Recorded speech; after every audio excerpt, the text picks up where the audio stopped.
So Greg, first up, I'd love to know, why is omega supplementation such an important topic when we're talking about sustainability? Well, it's a really good question and a really good starting point. I certainly wasn't aware of this until much later in my career, that 90+% of the world's omega-3 supplements actually come from marine sources, including, anchovies and sardines, which form the base of the food chain for marine mammals and other sea life. And, I hadn't really recognized that so much of the omega-3 supply chain is reliant on wild marine sources. But even scientists and the global omega-3 industry's thought leaders really recognize that it's not going to be possible to meet globally recommended omega-3 intakes if we rely only on marine sources.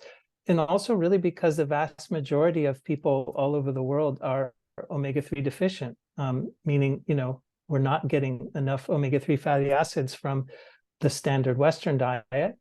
And therefore, we're all to varying degrees experiencing some of the downsides of that, which has to do with basically triggering this kind of pro-inflammatory cascade of health effects in terms of cardiovascular and cognitive and immune and hormonal and skin and joint wellness. Those are the principal ones. And I think many people can relate to that and not realize that omega-3 deficiency is part of the effects of the Western diet.